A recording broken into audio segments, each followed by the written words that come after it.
Great to see you all. Thank you for being here. Julie, welcome home. It's so great to be back in Texas. We like having you back in Texas. Please stay. Let me ask Rick first, we'll go down the panel, to give an overview of where you think the race is today. 6 weeks out, we think we know what's going to happen. People are willing to make pronouncements. The race is over, the race is not over. The fact is we have 6 weeks. Would you talk about where you think we are? Well, the race isn't as over as it ought to be. It's still really close. And it's still the kind of race that can be decided by a campaign, not just the fundamentals. So I think an awful lot rests on the debates.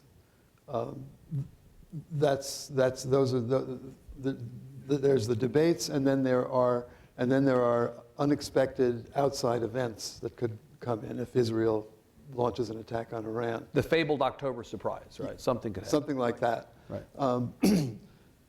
But barring a disaster for Obama in the debates, and barring some kind of deus ex machina, it does seem to be on a glide path toward a narrow victory for Obama. A narrow victory in the popular vote? Oh, there's one other factor, or the electoral too. vote? Well, from my point of view, because I would like to get rid of the current electoral college system, the ideal outcome would be Obama wins the electoral vote and loses the popular vote. Then there would be 100% public support for doing something about this electoral college mechanism. Okay. Gwen, where do you think we are? I think what Rick says terrifies the Obama campaign because their great concern right now is that overconfidence and excitement and assumption will depress voter turnout, will make people who have decided, I'm not as excited as I was about Obama 4 years ago, we're not making history anymore, stay home. And that will be complicated by efforts from their opponents to depress the turnout, which is what opponents do. So I know that the Obama people are spending every day of their lives calling battleground states and saying, be sure to get your people out. They are terrified about the idea of complacency. Yeah. In addition to that, the Romney folks look at this and they say, well, yeah, it doesn't look great now, but if you still look at the head-to-head, it is still, as John Dickerson from Slate said on my show the other night, it's still 47-47 according to Gallup, which means Gallup has a sense of humor. Right. About our divided nation, but in fact it is still neck and neck if you look at it that way. The key to the electoral vote count right now is trying to figure out what the path to victory is for either candidate. Right. And numbers aside, battleground states aside, it is harder to put together a set of winnable states for Romney than it is for Obama, but we are 6 weeks away. Do you think the Romney campaign, Gwen, accepts the fact that the path to 270 is harder for them? I think they accept it, but they don't accept that it's impossible to. Right.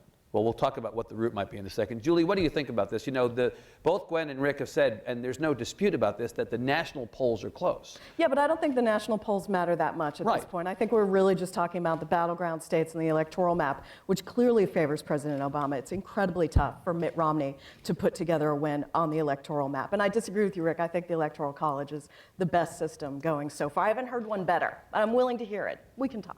Yeah. Anyway, but I think both campaigns are playing it so safe right now. I'm not sure the debates will decide anything. I mean, I think we can come through November and it'll be status quo, which will still be gridlock, which will nothing moving in Washington, and I think that would be a terrible outcome. Can I say something in defense of the debates, not just because I've moderated them? Yes, but I want to come back to that. But yes, go ahead, please. Well, I just think that debates matter because voters matter, and in the end, we don't matter so much as people who, for the very first time all year long, are going to see these two men side by side, and will make their judgment whether to show up, make their judgment whether the undecided. I don't know how true it is that many people are undecided, but people get to make their own decisions before we tell them the way it's going to turn out.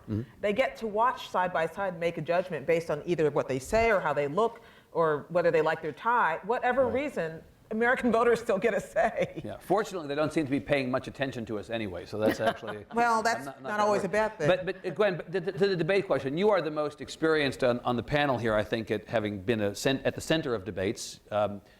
When was the last debate that changed an election, or the last debate that really mattered? I know we hear a lot about how debates are going to be this big game changer, but when was the last time a debate mattered? I don't know that's what debates' roles are, to change an outcome. I think debates' role sometimes can be to solidify someone's already made conclusion. It's a chance for people to be exposed to who their next leader is going to be. Yep. I don't know that, I think if you set the bar that a debate can switch the direction of a campaign, you're setting it in the wrong place. Right. It ought to be just an opportunity for people to be exposed, people who have not, trust me, paid attention until now, to actually decide for themselves. Yeah. Rick, is it important for the president to just essentially sit on the ball during these debates, or does he have to do something beyond just what he's been doing?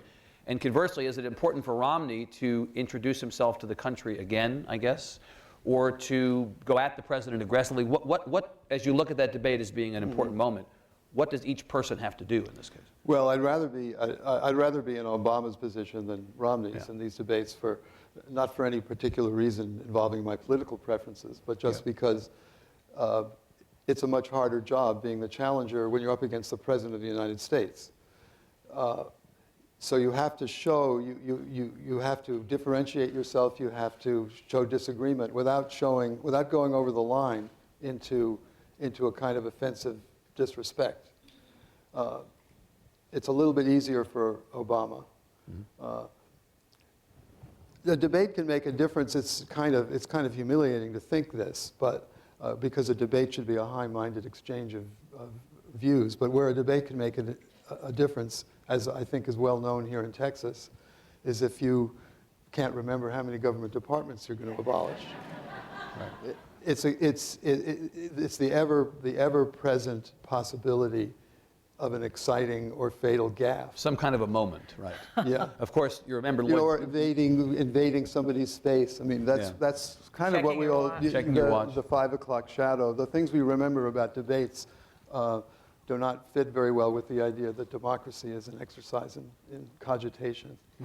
But of course, the fact is, even Lloyd Benson's famous line against Dan Quayle, in the end, didn't make a difference. They got beat, and even good debate performances can ultimately not change the trajectory of an election. But that was a vice presidential debate, and what that did in the end was fix in the American mind that Dan Quayle was a lightweight, and that he never shook that. Yeah. Maybe part of his own doing, but that's another thing debates can do. It can fix an idea or a characterization. Nixon-Kennedy is the easy answer, where it changed an outcome in someone's mind. There's something about that guy that I can't put my finger on. And then Al Gore's size. Oh, that's what it is. He seems kind of condescending. Even those moments, even though they're not the policy moments that the moderators spend their time sweating trying to get an answer to questions. As you well know. Well, people say to me all the time, well, what happens? What do you do when they don't answer your questions? I said, it's not important that they don't answer my questions. It's important what else they're telling people out there about themselves by not answering my questions. I think that people pick up on that. Yeah. Julie, Rick began by saying it should not be close, or it's not over, even though it ought to be over. Do you agree that by the measure of this race, it should be over by now? Well, Republicans had great opportunity this year to really do something. President Obama is vulnerable. He hasn't said what he's going to do in a second term. His record on the economy is not great. People have sort of lost faith with him a little bit, as we've touched on. Yeah. You have to wonder if the Republicans had put up a better candidate, if President Obama would have a lead. Was there a better candidate? I mean, it's obviously hindsight is always 20/20, but if you look back to the primary field, was there somebody else? Primaries, no. Someone who didn't run. Right. Yeah, because you look at the primaries and you think, who among that crowd would have been doing better now? And no. But if I could make a point about Huntsman. Sorry. Well, yes, you can talk about Huntsman in a second. No, but I want to make a point about the debates, which I think is going to be great, because President Obama and Mitt Romney are so similar in that they are singular, they are very remote and distant, they do not like to be questioned or challenged. And I think they're going to be getting under each other's skin so much and getting rattled.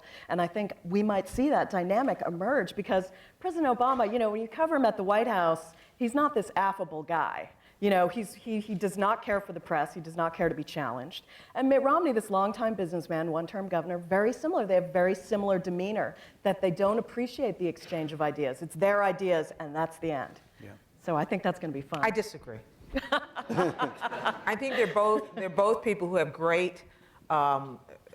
They have great confidence in their own smarts. They didn't get this far without being smart. I think that they do not suffer fools, neither of them.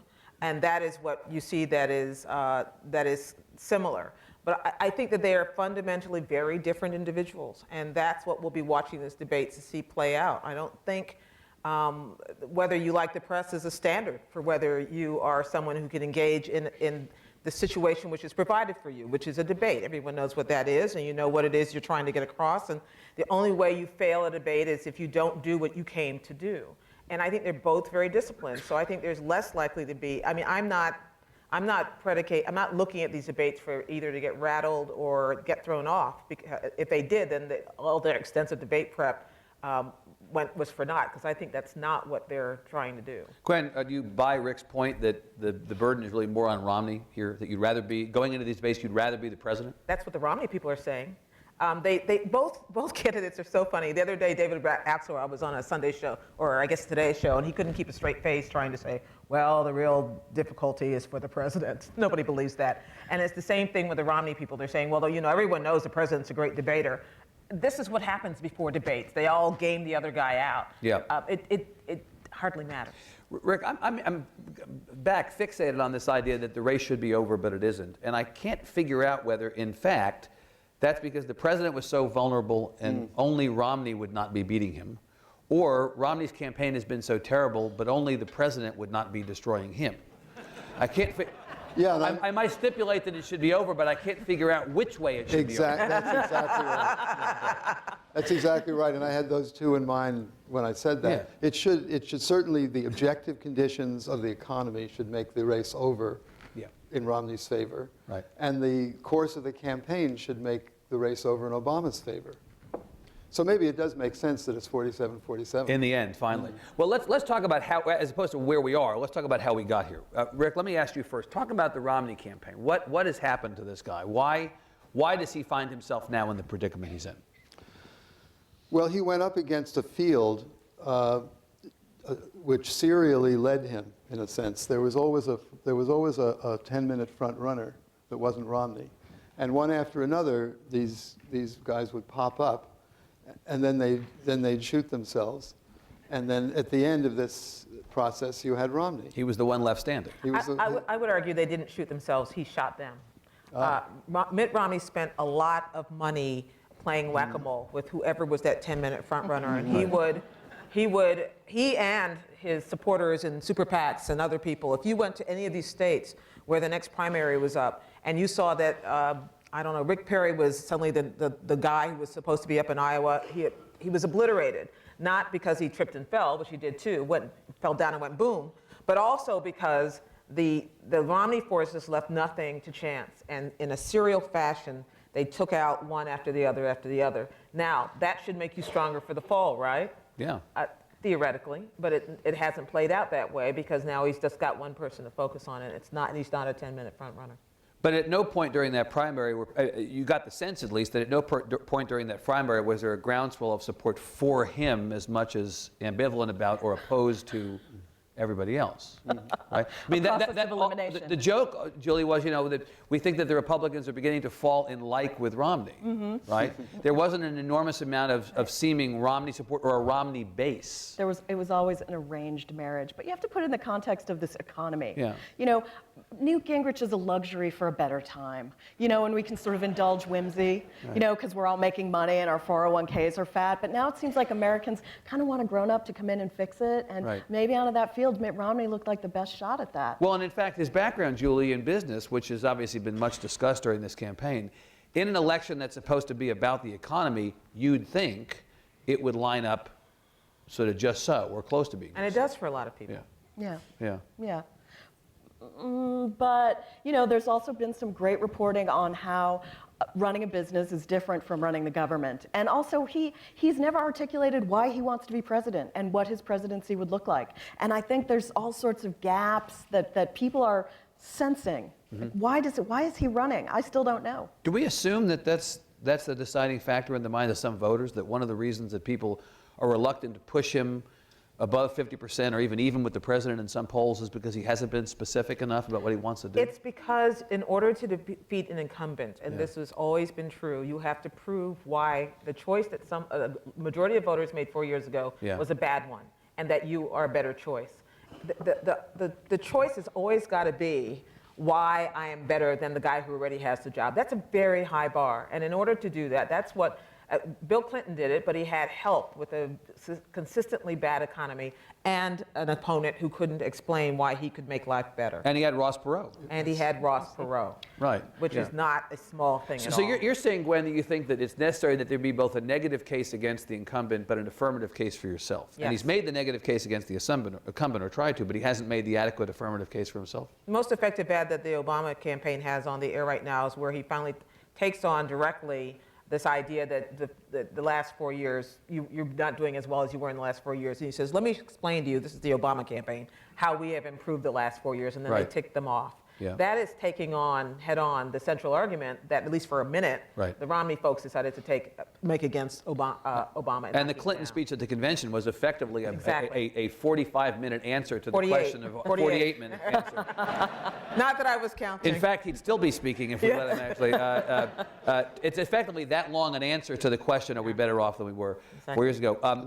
Please. This campaign really falls into kind of BC and AD, before Clinton. And after the convention, and that I think that was the convention was so important for Obama. Judging from conversations with so many people, so many Obama fans or ex-fans that I know, before that convention there was this real kind of down sense of depression among Democrats, a really kind of dreary feeling, and that the joyful explosion of that convention just lifted the mood so extraordinarily that everything seemed different afterwards, and it seemed different ever since. And maybe to the point that Gwen was making earlier about ambivalence among some of the people who supported him in 2008, maybe that ambivalence has now been turned back around since the convention, at least according to some of the polls that have. The convention was both conventions were such strong statements of values. This is what we believe in. This is who we are.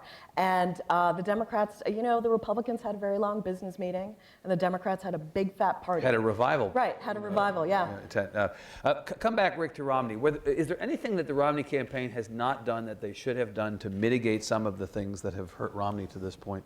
I mean, I'm asking this trying to get at whether the Romney campaign was or still is winnable from a process standpoint. I mean, look, Romney's a guy in business. Often when you are in business, process is as important as product. So let's leave the product to the side. From a process standpoint, what could the Romney campaign have done, or what can they do to make this winnable with this product? I don't know what they can do. Maybe something they should have done was, instead of hoarding their money for a last-minute blitz, which they seem to have done, the Obama campaign seems to have gone and spent big early, and that's kind of established facts on the ground in a lot of places, and given a sense of momentum to their campaign that Romney hasn't succeeded in having. So there's a possible process answer. That they could have spent money differently. They could have spent, they could have spent their money. They could have blown a lot of their money at the beginning, maybe to their advantage. Right. I'm really hesitant in September 23rd to start doing a postmortem. No, I don't want to do it. I actually am. I'm taking as quite the opposite. I'm taking as a premise that there's still a route to victory for the governor. But I'm just wondering what can be done, or what could have been done that could be done now to right the ship. I don't actually know the answer to the question. If I knew it, I would probably keep it to myself. But just among the group. Just us. No, I don't know. I do think that there's one thing that we've ignored in talking about how Romney kind of was the last man standing, is that President Obama was the last man standing throughout his entire career. He ran against Alan Keyes to get elected to the Senate, United States Senate in the end, because every single one of the people who were plausible alternatives failed. I think Alan Keyes moved into the district, or moved into the state of Illinois, right? There was no reasonable reason that President Obama got to be in the position to be the 2008 nominee, other than that he was the last man standing. So that in itself is not the damning thing. The damning thing is focusing on one theory and then following it through. Now, it's possible they had one, but then the Obama people figured a way to knock it down. It's conceivable that the Obama people, having been through this before, I mean, playing on this level is not a learned experience, something you do on the fly, and that they were able to make it seem as if what Obama is doing is, what Romney is doing is chasing after a new theory every single week, and that's not good when you're in a general election. That's okay for a primary, and so now we're in the general. And in fact, Julie, going back to the 2008 campaign, the knock on Romney was that he was for everything before he was against everything, and that meme carried forward to the 2012 campaign. And to Gwen's point, as he's tacked toward and away from various things, it's essentially given more life to that idea than anything. Yeah, sure. I'm surprised that more hasn't been made about the sort of flip-flops that he's done on his positions, but I guess that was sort of... When John Kerry is making fun of you as a flip-flopper, you know you got problems. You got to play the lottery. Right, That's your moment. But hasn't he been really doubling down? One of the cliches of the last few weeks. Every time that Romney says something that is perceived to be, even the 47% perceived to be, that other word, a gaffe, what does he do? He comes out and he says, I believe it, and I'm going to tell you why I believe it. That's because he can't afford to be tagged as a flip-flopper. Exactly. He doesn't have the wiggle room to acknowledge a Yeah, mistake. Right. Yeah. And I'd always assumed that this was going to be a strength for him, his flip-floppery in the general, because people would assume, or kind of independent voters or people in the middle would assume, well, he didn't mean all that right-wing stuff that he said. Yeah, well, And this that was was- the that would so-called be a- Etch-a-Sketch Yeah. scenario. Yeah, when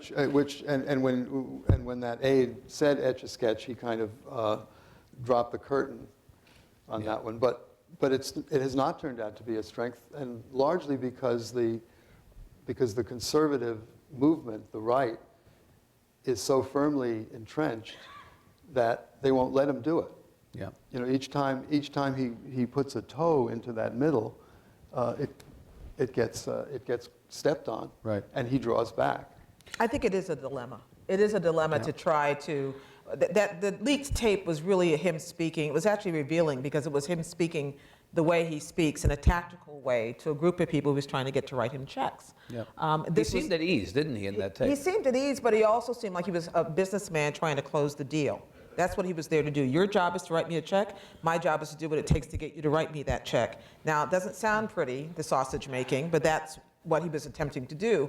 But then what you do in that room is you tell them what they want to hear, which sounds like you're beholden to the right in the party.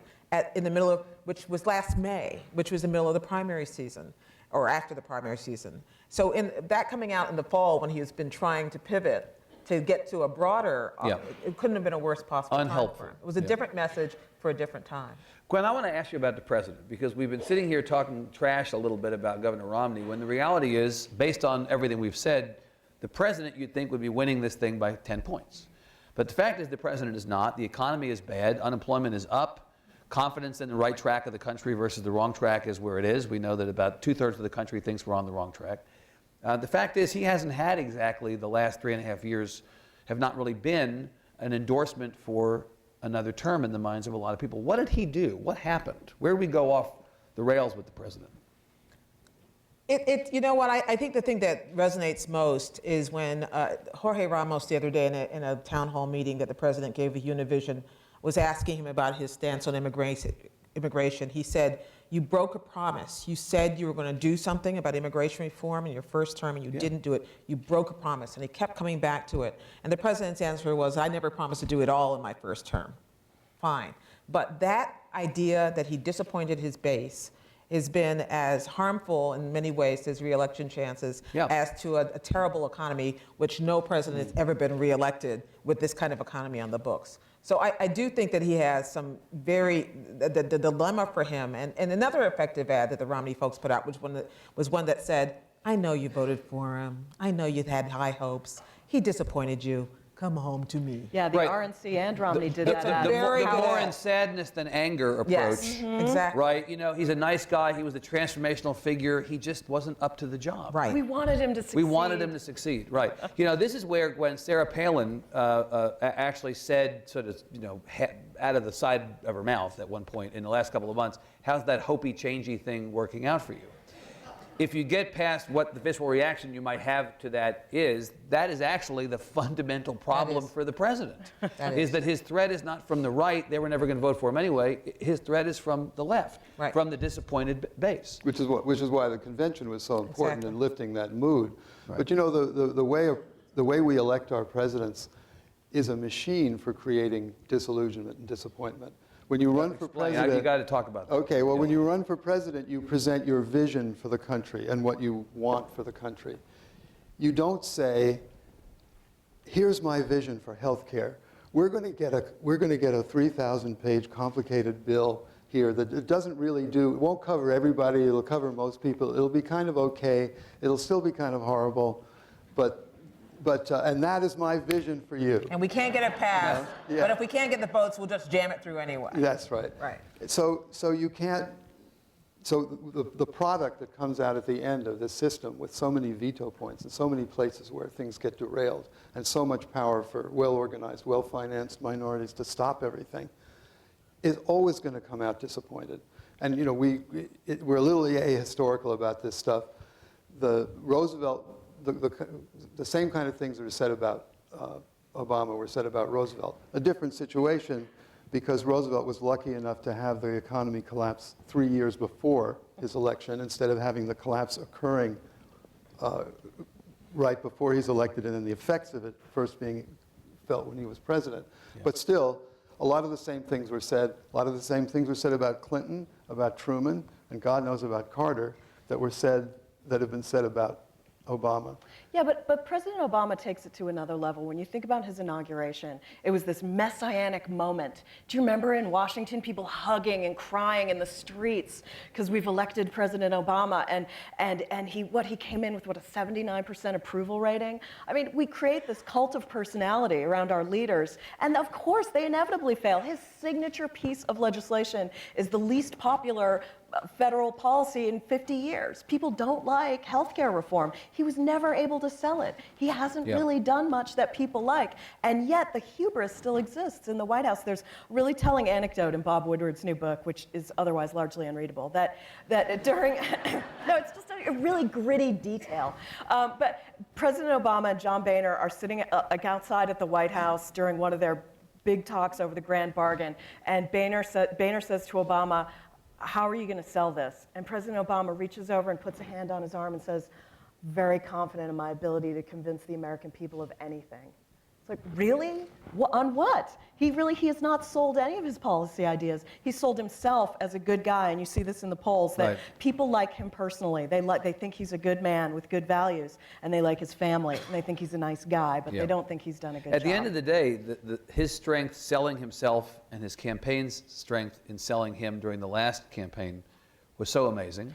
And he was a great communicator, and yet what has failed him largely during this term has been his inability to sell and his inability to communicate even the things that have been successful. Right. Well, it's that last part, even the things that have been successful. That is more surprising to me than the things he failed at. I mean, we covered Washington. It is a dysfunctional place in ways I've never seen before. There's no question.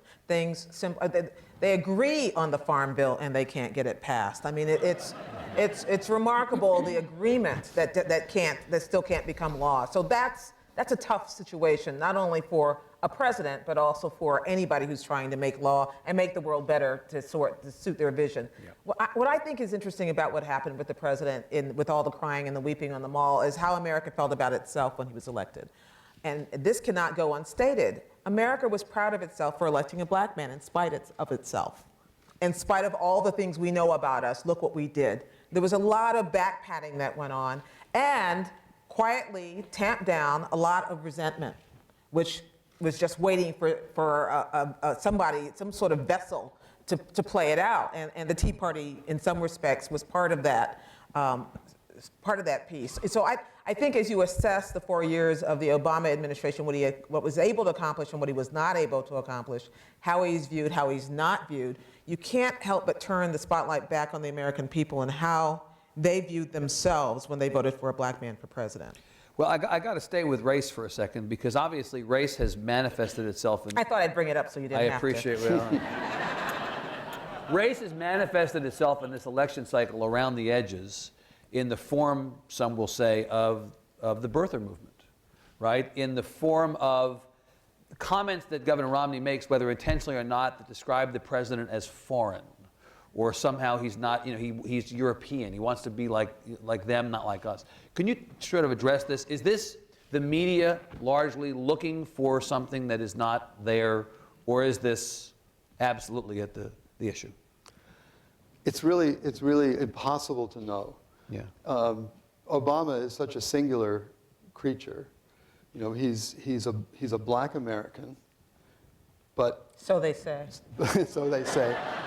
But the only enslaved Africans in his family tree are on his white mother's side.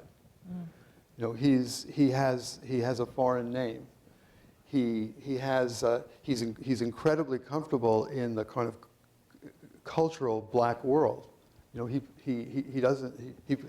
a great basketball player. He always thinks the three-point shot. You said he's uncomfortable in the No, comfortable. Oh, okay. He's comfortable. Yet Yeah. he's comfortable. He doesn't. I don't he think he does defies a all three-point the. shot either. Say what? I don't think he's that great a basketball player, actually, but go ahead. Really? Well, the he's- others let him win. Yeah. Well, he does sink those three-pointers, Yeah. doesn't he? He plays the long game. Yeah. Don't we all? So we kind of forget about what was directed against Clinton, and now if you're a Republican, Clinton. You love at least Clinton, you right? love Clinton. He's the guy that worked with Newt Gingrich. You to put on save ads America. saying, if only the current president was like Clinton. Who would have imagined? No one loves that more than Right. Clinton. Clinton does, of course, love that. But That's right. Clinton was a murderer, a rapist, and he was impeached. He was impeached, for God's sake. Yeah. Only the last time somebody was impeached, it was Sirius. Andrew Johnson really did something to deserve impeachment. What did Bill Clinton do?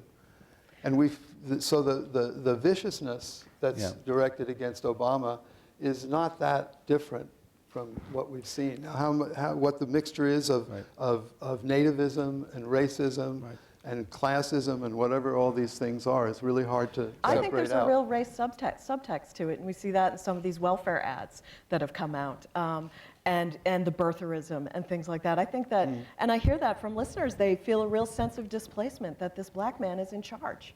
They feel threatened and undermined by that. But Are those people who voted for him, though?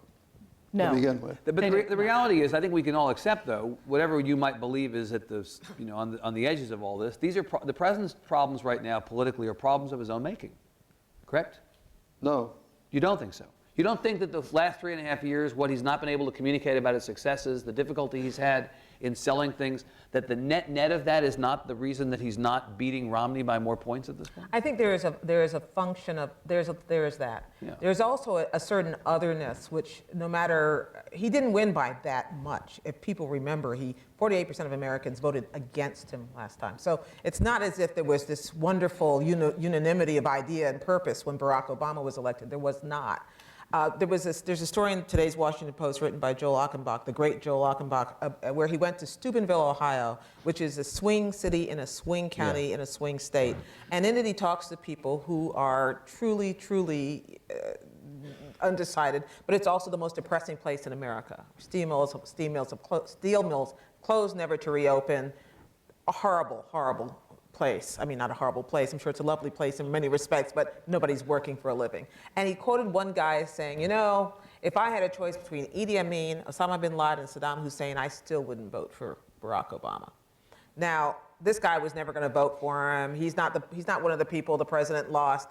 But there is a stream of hostility toward him, which I don't think I've seen. Do you think it's more toward this president than past presidents? I mean, Rick's point about Bill Clinton, even? Bill Clinton was what happened when he got in office, not when he was running for office. I think there's a distinction.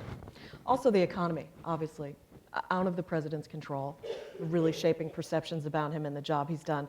The problem is that he promised he could fix it. He promised that he would create Well, in jobs. fact, I believe he said, I'm paraphrasing this, I think, but I believe he said, if I can't turn this around, I should be a one-term president. Right, and when you look at their budget projections and their projections on growth and GDP, they haven't lived up to their own statements.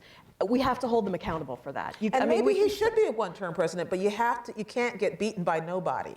You've got to get beaten by a better alternative. At the end of the day, this is not a choice between Obama and not Obama. It's between Obama and an actual the alternative. candidate. And the Romney folks, when they picked Paul Ryan, abandoned a key line. They were saying all year long that this is a referendum on President Obama, whether he succeeded or not. When they picked Paul Ryan, they said this is a choice between Ryan Romney and Obama Biden. For whatever reason, they changed that message. And by turning this into a choice election, that's exactly what the Democrats wanted. Oh, really? Choice, you say? Ta-da. Yeah. You then have to provide what that choice is. You then have to answer what that question is. I think one reason they are confident, the Obama people are somewhat confident, is that substantively they did a pretty good job. I don't know that any. It's just that it does take a little while to explain why they did a pretty good job, and what you have to be able to think 3 or 4 steps to see it. That if you look at the job creation since his policies kicked in, it's a success. So that's why he's. I think that they feel that they've had a successful presidency and they don't deserve to lose. And I think they're right. There are 12 million people unemployed. And there would be way, way more if we'd followed the policies. But how do you make the argument? Yeah, Well, then you have to you're explain. arguing not are you better off than you were, you're arguing are you better off than you would have been.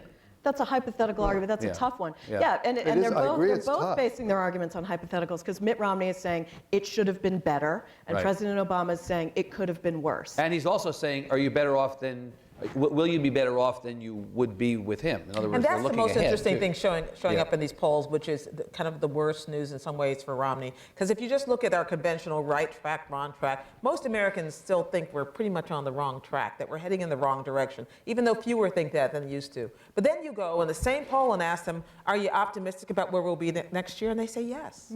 Now, what's that about? Well, if the question is, are you better off now than you were 4 years ago, then the answer is no. But if the question is, are you better off now than you were when President Obama's policies took effect? No one asked that question.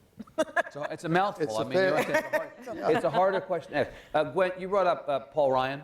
Yeah. I want to ask about the impact or lack thereof of Ryan and Biden on this race. It's hard to go back to 2008 in our minds and not think that Sarah Palin did not have an impact on this race to some degree. Maybe the collapse of Lehman Brothers meant that if John McCain had picked anybody else, it wouldn't have mattered. But the fact is, I think Palin was a factor in that last race. I wonder to what degree will Ryan and will Biden be factors in the outcome of this race going forward? I think people never vote on the vice president, but they do vote on what your selection of a vice president tells you about you. In picking Paul Ryan, I know conservative Republicans thought, this is going to be the real Romney. Yep. He's going to double down on all of the tough-minded budget slashing ideas that Ryan has embraced and put his name on. And in fact, that doesn't seem to have happened. So then you've doubled the disappointment on the part of the Republicans who weren't so crazy about you but thought Ryan meant that maybe you were going to be tougher. And then we haven't heard that much from Ryan. We never hear that much from vice presidential candidates unless you're Sarah Palin. Unless they say generally. something controversial. Right? Unless they can only do you harm. They can only do you harm. So the key is to find a way. I mean, look at Joe Biden. God bless him. Every time he opens his mouth, he's doing something. He's sitting in a motorcyclist lap or something. He's carrying a 37-pound pumpkin the other day, which was actually kind of cool. But his overall numbers have gone down in the last 4 years. Yeah, 44%. Yeah. What did Joe Biden do? He's Mr. Gaffmeister, Yeah, you know. it's charming. They loved George Bush for it. Not charming enough, apparently. Well, there's 2 theories for choosing a vice presidential candidate. There's the complementing and amplifying. And the traditional sort of let's balance this ticket approach is the one that Romney took. I have this reputation, however deserved or undeserved, as a moderate, so we'll pick a right-wing hero, and that will right our ship. That will give us the balance we need. Clinton's approach when he picked Gore was he picked another white moderate Democrat from the South Right. of the same age. It was kind of a Huck and Tom It was campaign, like, right? it was like he turned the volume up to 11 when he Right, did that. yeah. It was at the time, that was a very unusual choice to make. So the theory is Pawlenty or Portman might have actually been the turn this up to 11 pick? I think Oh, so. yeah. Boy, Yeah. I don't think so. Yeah. Mister's charisma. Yeah. Well, but I've talked to a lot of Republicans who say that they weren't really sold on Romney, like they liked Santorum or they liked someone else until he picked Paul Ryan, and Right. then they were like, all right, done. And then And they yet liked Ryan him. has been on a fairly short leash, or so it seems. They haven't really campaigned on the Ryan budget. The minute that Todd Akin got into trouble, Paul Ryan walked away from his position on abortion. He's not talked about any of the issues related to women that their Democrats want to hang around his I think neck. more importantly, Paul Ryan was dispatched to call Todd Aiken and suggest to him that maybe he was being a distraction, and Todd Aiken said, yeah, that's nice talking to you. Yeah. That was it. Thank you, Evan, I Sonny. think- Get out of the way. Yeah. I think that goes back to your Palin point, because you remember Sarah Palin was crosswise with John McCain on so many issues and spoke about it, and that became a problem for him. And so now they've learned from that, or observed that, and they've tamped down Paul Ryan. Although when he the story is disagrees. that now they say Paul Ryan's going to go rogue, to borrow the Sarah Palin line. That's what Sarah Palin says. I don't know that Paul Ryan's saying. I don't think Romney she's in the campaign loop. may not want that. Maybe Palin is projecting on that. Well, Biden is a plus or a minus for Obama at this point, or a net neutral, you think? He's a balancer too, a style balancer. Yeah. He's got all the emotional qualities that Obama is alleged to lack. So in that way, they complement each other. I think it's kind of a big plus, actually. But nobody who would be substantially better or worse. There was that talk for a while that Hillary would. I never remember that? believed it for Never. even a No. millisecond. Yeah. That was left. Those are the last Hillary diehards out there who were thinking, oh And well, Republicans. it's her time. And Republicans who thought it. And the only who thought way- the idea of the president getting rid of his vice president between terms was a good idea. It had to be a Republican's idea. Yeah. I mean, that was always going to do more damage. And the truth is that Biden and Obama get along. They get along. They like each other. He takes his counsel, and that's what you want a vice president for. Yeah. Julie alluded to the economy that the president inherited. We haven't heard the name George W. Bush very much. Especially in the Republican convention. Didn't hear it at the convention hardly at all. The Republicans have a restraining order on him. And I want to know, I want to know how fair it is for the Democrats to be attempting to make this election, to the degree that they are, about the president. Is 3.5 years in office not enough time so that you finally own this? I've seen some polls where it's starting to turn, where people are starting to say, we've had a chance to see your policies and they're not working, but there's still a sizable number of Americans who say he inherited a bad deal from George W. Bush. So we seem to be getting into an area where it's starting to shift, but that shift hasn't happened yet. We're really going to relitigate, Rick, the last election? Essentially, the last election was Bush versus McCain as much as Obama versus McCain.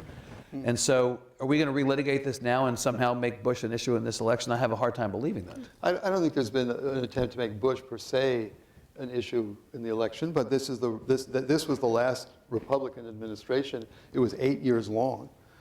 Usually getting 2 terms is the definition of a successful presidency. And we hear zero about it. We hear no defenses of that. Any of the things we remember those 8 years for, we hear nothing about from the Republican side. Romney is not trying to reclaim the Bush mantle. It's Obama who's trying to force the Bush mantle upon.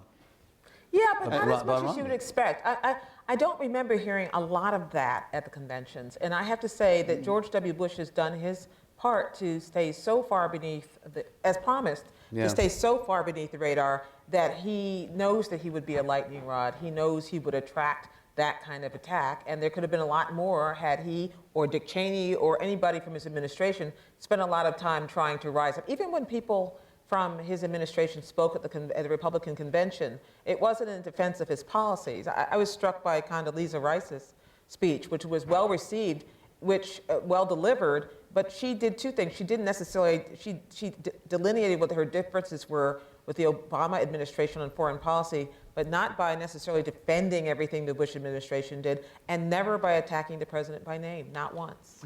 When the Bush economic policies do come up, Evan, it's in the context of we can't go back to the Right. policies that got us in this situation. They never say George W. Bush. I will note that Bush has taken up oil painting lately. George W. Bush. George W. Bush, oil painting, he's painting dogs.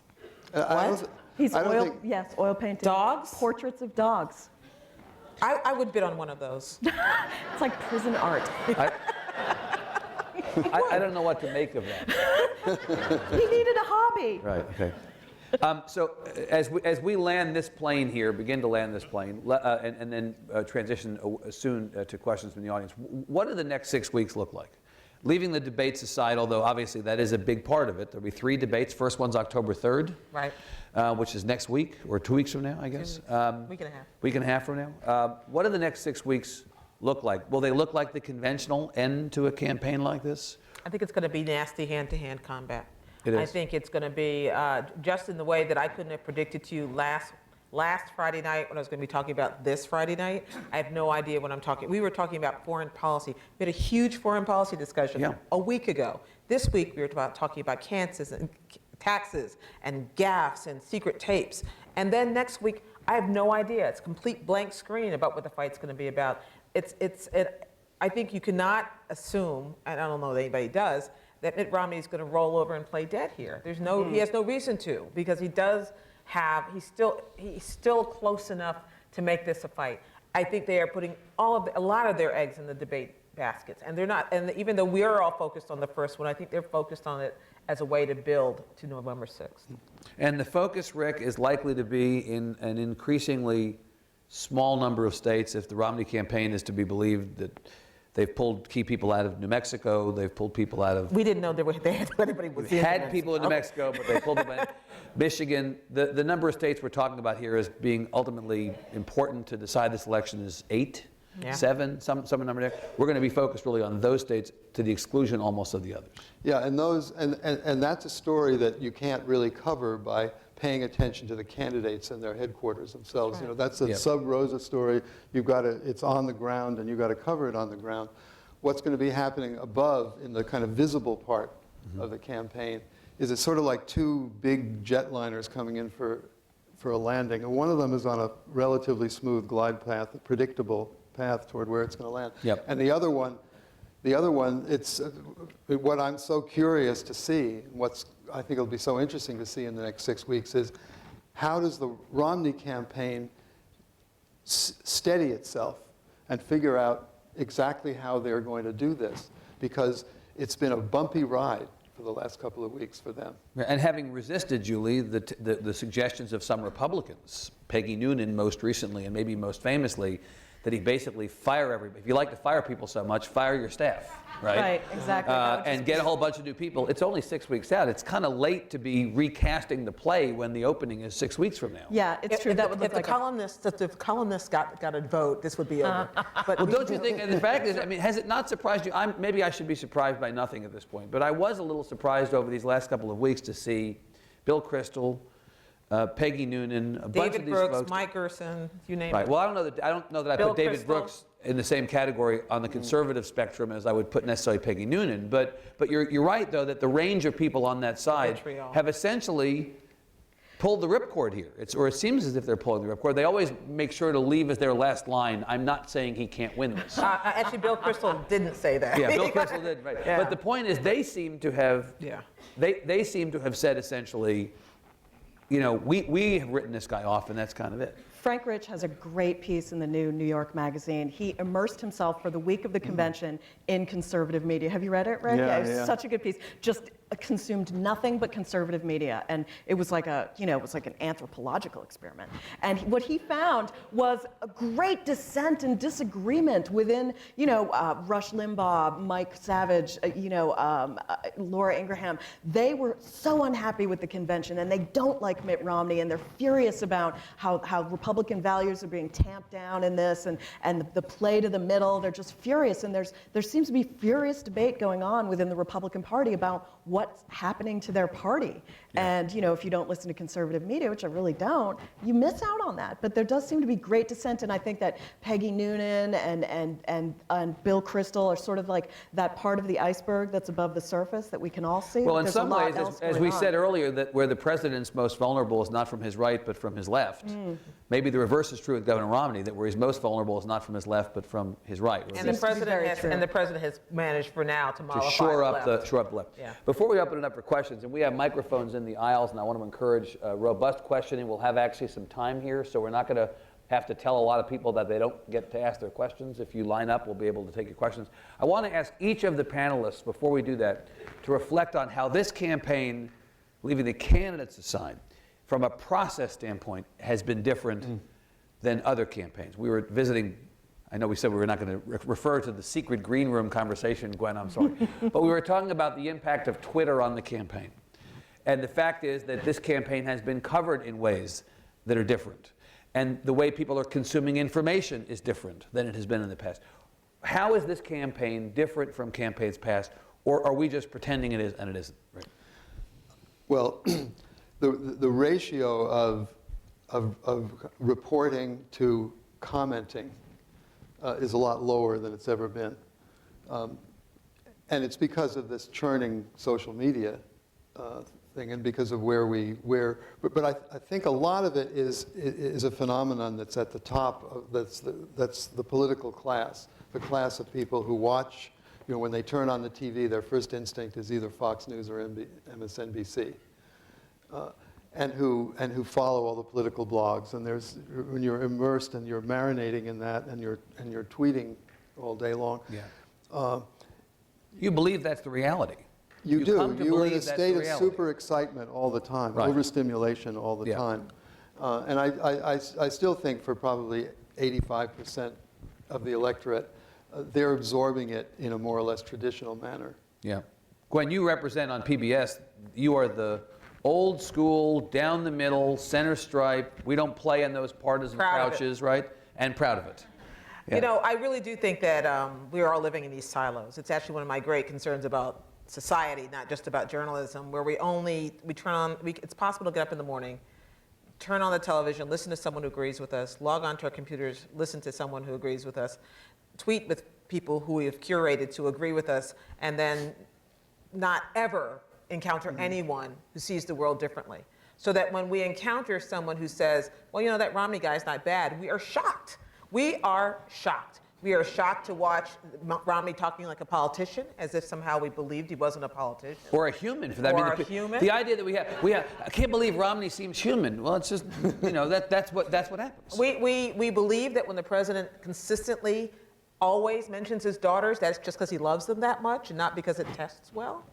Yeah. We have gotten into these little bubbles, and it's a concern for me as a society, because what I really feel like I need to do is spend as much time as possible breaking out of that. If you use your social media in such a way, you can curate it in a way which allows you to dip into that, where you purposely seek out people who haven't already made up their minds.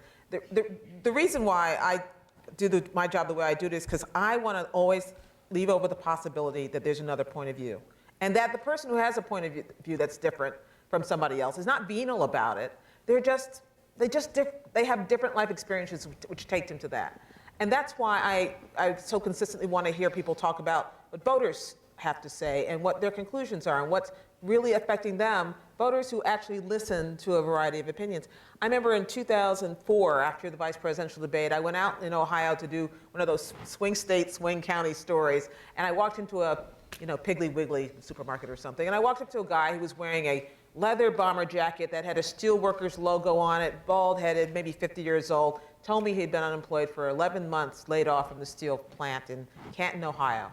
So I thought to myself, and this was, as you remember, the Kerry Bush race, and I thought to myself, well, this guy must be a Democrat. He's unhappy with the way the economy has gone with this incumbent president. He is a union member. And I asked him, who are you voting for? And he said, well, Bush. And I said, putting aside my preconceptions, why? And he said, well, I kind of like him. I trust him. A month later, when the election happened, it was clear that what had happened to John Kerry is that people like this guy just didn't trust him, didn't like him, the French thing, whatever it was, he seemed alien to them. Back to that word about otherness. It doesn't just apply to race. He seemed like the other. So those are the voters that we have to listen to, and we can't do it at 3,000 feet just reading the columnists. We have to go into these swing states and find out how these people are making their decisions and whether they're listening to anyone different from what they already believe. The fact is you're probably not following those people on Twitter. So No. if you're consuming media related to this campaign entirely through those channels, you may be missing the real story. I think so. Yeah, Julie. Well, yeah, I don't want to sound too high-minded about it because I do love the fun, more trivial aspects of politics. I think they're part of the larger picture. Yeah. But it seems to me that a lot of Americans right now would like to have a debate about the size and role of government, and that's something that's sort of, as you say, sub rosa. It's happening, but it's not happening at the campaign level. They're consumed with minutia and tax returns and gotcha back and forth and not really talking about, there aren't any really big issues. I mean, that's an interesting debate. Yeah. What do we want our government's role to be, and how big should it be, and what should its role be in our lives? And that's an important, Congress isn't going to do, Congress can't even pass a farm bill. So where are the presidential candidates on this? And that would be a terrific big issue debate to have. But it's not happening, and we're all just, around the margins with silly stuff.